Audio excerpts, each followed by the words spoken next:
Meu nome é André Coelho, sou bolsista PCID do Instituto de Desenvolvimento Sustentável Mamirauá e faço parte do grupo de pesquisa em mamíferos aquáticos amazônicos, liderado pela pesquisadora Miriam Marmontel.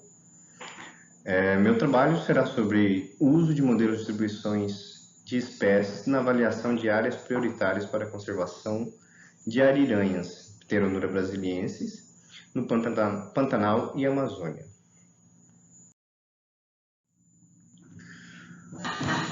A crescente ocupação humana ela vem alterando a paisagem ao longo do tempo e formando um mosaico de áreas devastadas em diversos estágios de ocupação e perturbação, podendo causar perda e diversidade de espécies e variabilidade genética.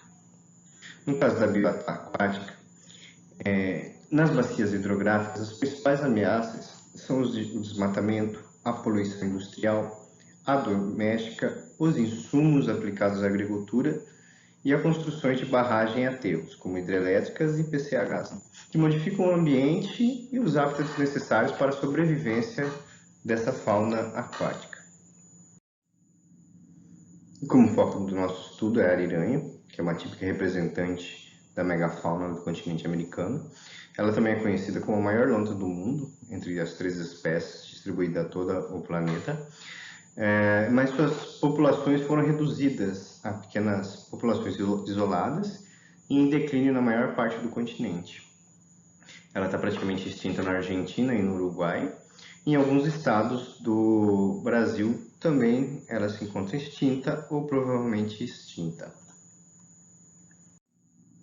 O mapa de distribuição da IUCN mostra algumas falhas na sua distribuição original, mas deve ser reavaliado de outras maneiras. Os modelos de distribuição de espécies são uma ótima ferramenta para esse tipo de estudo e para resolver esse tipo de questões.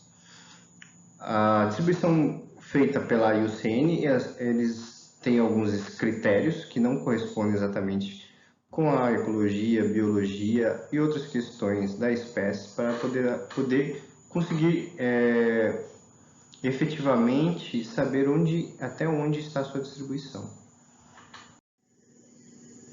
O declínio populacional das ariranhas se deu a partir da década de 1970, onde até alguns anos atrás existia uma grande atividade de caça internacional e que foi proibida no Brasil em 1969. Fora isso, também havia outros fatores que contribuíram para o declínio populacional da espécie, como alteração do ambiente e outros fatores antrópicos, né, que ocorreram, como exemplo, na Mata Atlântica e no Cerrado. As populações estáveis ainda são encontradas, tanto no Pantanal como na Amazônia. Então, no Pantanal, aparentemente, a fiscalização ambiental tem contribuído para a resiliência da espécie, a partir de 1970 e 1990, né, entre esse trecho. Já na Amazônia, o crescimento populacional das ariranhas vem ocorrendo em áreas protegidas, como em alguns casos no Peru e aqui no próprio Brasil, na Amazônia, né? Então, são 2 fatores importantes que, se aliados, poderiam ter contribuído para a recuperação dessas populações e a recuperação da espécie. As ariranhas elas têm um hábito diurno e os tipos de ambientes que elas ocupam são rios, riachos, igarapés e lagos. Elas constroem seus abrigos, né, que são conhecidos como locas, às margens dos barrancos. Sua dieta é composta principalmente por peixes, mas eventualmente podem comer ovos, pequenos mamíferos, répteis, entre outros animais menores, e até jacarés, dependendo da sua disponibilidade de recursos no ambiente. De comportamento territorialista, as ariranhas utilizam as marcações de cheiro e até encontros agonísticos para defender seu território. Elas formam grupos sociais de até 15 indivíduos, defendem seus territórios de 0,1 a 2,3 km² no Pantanal e de 0,5 a 2,8 km² na Amazônia. Os modelos de distribuição de espécies eles são baseados em requerimentos ecológicos da espécie, ou também são conhecidos como base do nicho ecológico. Eles são projetados através de características ambientais, onde a espécie prefere viver com as necessidades para sua sobrevivência. Essas características elas podem ser tanto bióticas ou abióticas. E elas também podem ser extrapoladas para áreas conhecidas a partir de registros de ocorrências conhecidos. Então, os modelos de distribuição de espécies eles podem ser utilizados para diversas análises e avaliações, como conhecer as situações de reservas naturais, planejar novas unidades de conservação, guiar pesquisa de maneira eficiente, orientar processos de licenciamento, prever efeitos de mudanças climáticas globais, indicar áreas para restauração dos hábitats e reintrodução das espécies, e também manejar espécies invasoras.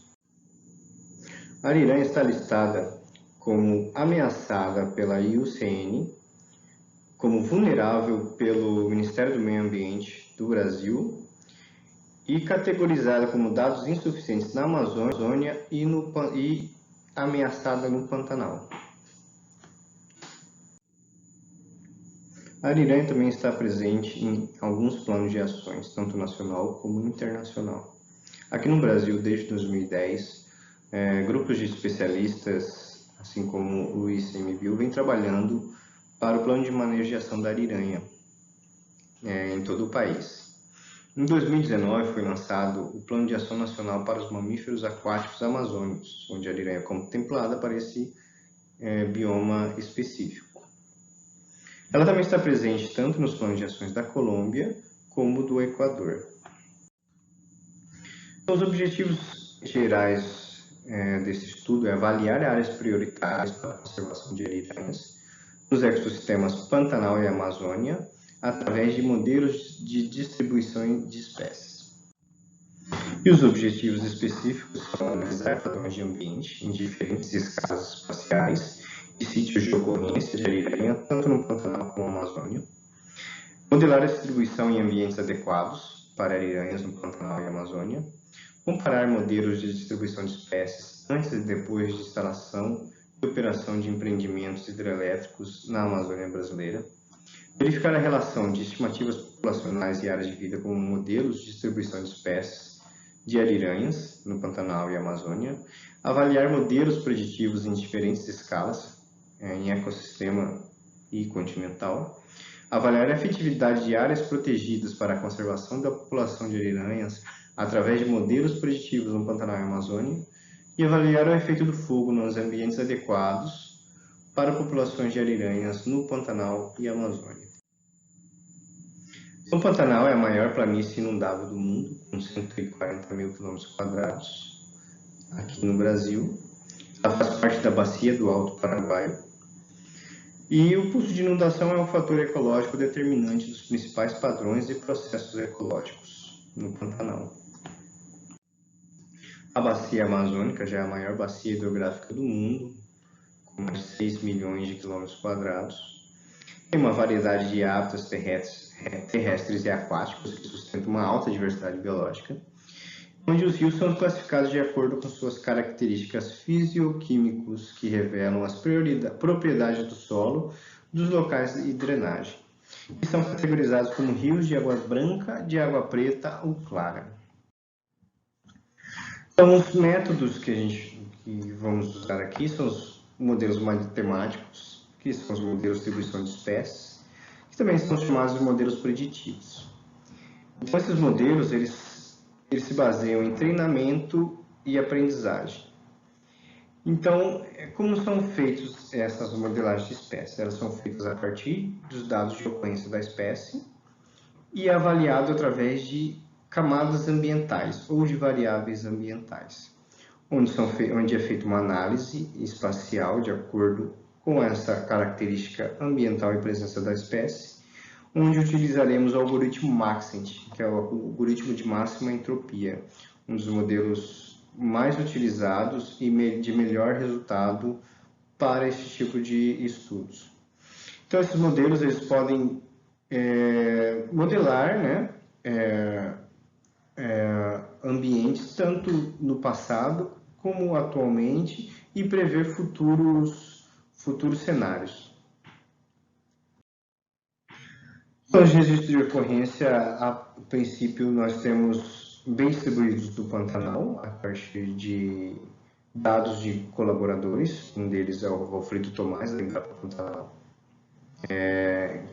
que é parceiro, colaborador deste estudo, e alguns outros colaboradores da Amazônia, da Bacia Amazônica. E ainda estamos procurando alguns colaboradores que podem ajudar com o registro de presença da espécie e também para o desenvolvimento do manuscrito e das análises. Então, eles são feitos a partir das coordenadas geográficas, né, de cada colaborador e também a partir da literatura científica.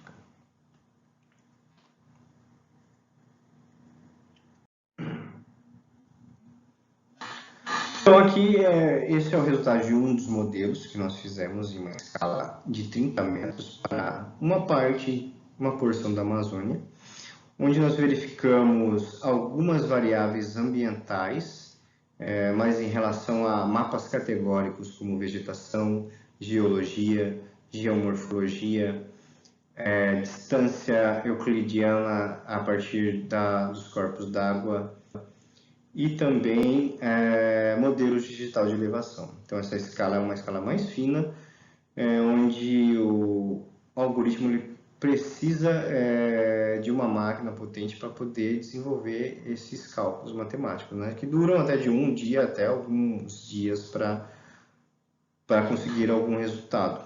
Isso depende da escala e depende da área a ser amostrada, né?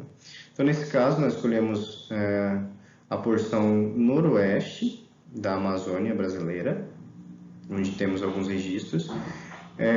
Juntamos algumas unidades de conservações de proteção integral de uso sustentável, tanto federal como estadual e municipal, e avaliamos o quanto essas unidades de conservações conseguem proteger efetivamente os ambientes adequados para a ocorrência das espécies, né? Nesse caso, a ariranha. Então, nesse modelo abaixo, nós fizemos um recorte do modelo de distribuição para as unidades de conservação, e à direita é apenas o modelo onde foi extraído 50% da probabilidade de presença. Então, nós podemos ver que esse modelo de distribuição puro, à esquerda, ele está reduzido a 50% de presença naquele modelo à direita. Aqui nós vemos dois gráficos de como é o treinamento, né, para omissão e área predita, sensitividade e especificidade do modelo Maxent para Pteronura brasiliensis. Esses são os resultados de cada variável ambiental. Acima estão as variáveis ambientais quando elas são analisadas sozinha e abaixo quando elas são analisadas em conjunto. Então, nós podemos ver que, de acordo com os gráficos, elas têm uma resposta diferente para cada modo que elas são analisadas. Aqui nós podemos ver alguns gráficos, né? Tanto para o treinamento e ganho do modelo, para o teste de ganho e a área abaixo da curva, que é como é avaliado os modelos, né? Então, aqui são os jackknife, para avaliar como que as variáveis se comportam quando ela está presente ou ausente no modelo, né? Então, nós podemos ver que, além desse treinamento e teste, e já visualizando nesse gráfico abaixo da curva ALK, jackknife, nós podemos ver que a variável que respondeu melhor para esse modelo de distribuição de espécies, para esse teste, foi solos, né? Tanto quando ele foi analisado com e sem a variável, né? E a distância euclidiana também, por ser praticamente uma variável linear. Esses outros são variáveis categóricas. Então, o modelo para ele ser considerado um modelo bom, ele tem que ser acima de a curva ALK estar acima de 0,75. Então o modelo a partir dessa numeração é considerado bom. Então foram feitas algumas interações, utilizamos 30% dos registros para treinamento e ganho, né?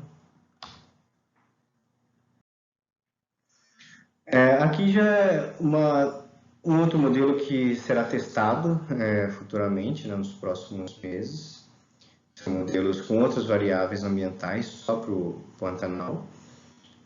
Nessa sequência que nós vemos na parte superior, da esquerda para a direita, nós vemos a localização do Pantanal dentro da bacia do Alto Paraguai. Os registros de ocorrência em cima da hidrografia, né, da bacia, da planície. O segundo é uma classificação de água de um sensor IRS do satélite indiano. Então foi classificado apenas água. E a terceira imagem é a limpeza desses ambientes aquáticos permanentes, né? Então nós só deixamos ambientes aquáticos permanentes para criar a distância euclidiana. E a partir disso, juntamente com esses modelos de distribuição, juntar para modelar a distribuição. Outras variáveis que serão testadas, que estão na parte inferior, são NDVIs, que são índices normalizados de vegetação, que são criados através de sensoriamento remoto. Nesse caso foi utilizado o sensor MODIS, de uma escala de 250 metros. O de cima do satélite indiano é 30 metros. O MODIS é a partir de 250 metros a escala, e ali estão em 5 estações diferentes, né? A cada 3 meses, pelo menos, de diferença entre eles. E o último é uma variável que foi criada a partir da classificação de água desses NDVIs. Então, foi criado um índice de pulso de inundação, onde foi feita a classificação de água de 10 estações diferentes entre 2010 e 2011. E foi feito um overlay, conhecido como Suitability, numa ferramenta chamada Geodesy, que é uma ferramenta para sensoriamento remoto. Então essas variáveis serão testadas na escala de 250 metros, pois já foi testado na escala de 30 metros, onde a variável de índice pulso de inundação ela foi reamostrada de 250 metros para 30 metros, e o modelo de distribuição foi feito a partir de 30 metros com essas variáveis acima, exceto o NDVI. Porém, nós notamos que o modelo não foi bom, o índice de pulso de inundação não atingiu o esperado como uma variável determinante para a distribuição. E acreditamos que esse problema esteja ligado na má prática de conversão de 250 metros para 30 metros. Então, não é uma conversão apropriada, o ideal seria de 30 para 250 metros. Então, a escala mínima que se deve trabalhar, ela deve ser a partir dessa escala para cima, né? Então, se a gente tem como esse exemplo, temos variáveis criadas a partir de 30 metros o pixel e outras de 250 metros o pixel. O ideal para trabalhar aí é a partir de 250 metros o pixel. Então nós vamos fazer esse modelo a partir dessas variáveis e outras que vão incluir como testes que nós fizemos, como vegetação, mapas categóricos, né, de vegetação, tipos de solo e variáveis antrópicas. Para a Amazônia, nós estamos juntando algumas variáveis para conseguirmos fazer algum teste e verificar se essas variáveis são adequadas para o modelo ou não. Então, essas são as variáveis a princípio escolhidas para serem modeladas para a bacia amazônica, né? E nós vamos usar o recorte chamado senso latíssimo, né? Onde ela abrange tanto a bacia amazônica a bacia do Orinoco e a bacia do Araguaia, Tocantins, além do Amapá. Então aqui a gente pode ver uma visão mais geral, né, do continente onde está todas essas bacias que eu acabei de citar, e o censo latíssimo à direita. Então aqui é o modelo de distribuição, modelo digital de elevação, onde a gente pode ver bem a altitude, né, visualmente dessa bacia amazônica, e que isso deve representar representar uma das variáveis, né? A escala que a gente pretende trabalhar é a partir de 250, mas acredito pelo tamanho da bacia e pela demanda de equipamento para rodar os modelos, nós trabalharemos a partir de 500 metros. Então serão testadas variáveis bioclimáticas, com 19 variáveis climáticas, onde podemos encontrar o Worldclim. Então, essas variáveis climáticas, elas têm todas essas categorias, né, de mínima temperatura, máxima temperatura, temperatura média, precipitação, radiação solar, enfim, entre outras. Juntamente com as categorias, a variável categórica de elevação.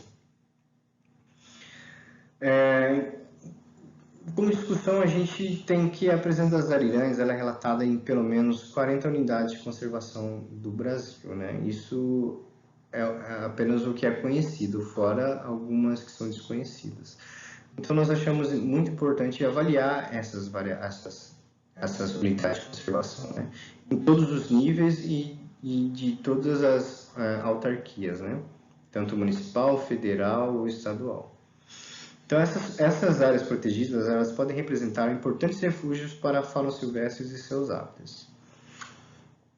Então, uma coisa que chamou bem a atenção nos últimos tempos é que, a partir de análises genéticas, né, foi detectada uma baixa diversidade haplotípica, né, do filogrupo Pantanal para as ariranhas, para populações de ariranhas do Pantanal.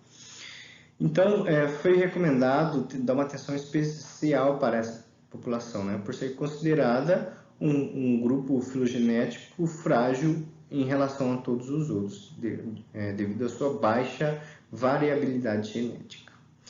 Então, pensamos que talvez algumas questões, fora a caça, que não foi conseguida ser comprovada através de análises genéticas, de que essa baixa variabilidade genética pode ter ocorrido principalmente pelas caças, surgiu uma outra questão nos últimos tempos, né? O efeito do fogo nesses ambientes. Então, como 2020 é um ano dos mais atípicos, né, para queimadas em relação aos outros anos, pelo menos de monitoramento, pode-se levar a pensar que esse também pode ser um dos fatores mais importantes para a diminuição da população de ariranhas, como toda a biodiversidade, né, do Pantanal. Como os estudos de Pickles, né, eles mostram 4 grupos filogenéticos, né, tanto da Bolívia, oeste da Amazônia brasileira, né, noroeste, o rio Madre de Dios, no Peru, e o rio Madeira, no Brasil, no Pantanal e da Amazônia, Orinoco e Guianas. Então, são 4 grupos filogenéticos, e dentro deles, o do Pantanal foi considerado o mais frágil e o mais preocupante pela sua baixa diversidade genética. Então, a partir dessas análises de modelo de distribuição de espécies, nós pretendemos avaliar o efeito a efetividade das unidades de conservação na conservação de populações ou de ambientes adequados, né, para as populações de ariranhas, e também pretendemos avaliar o efeito do fogo nesses ambientes adequados, né? Quanto de ambientes adequados foram perdidos só em 2020 para a queimada, tanto no Pantanal como na Amazônia. Então, esses dados vão ser sobrepostos nessas áreas e vão ser quantificados, né? Vamos ver quanto que de área queimada, quanto de área foi perdida dentro desses ambientes adequados que vieram a partir dos modelos de distribuição de espécies.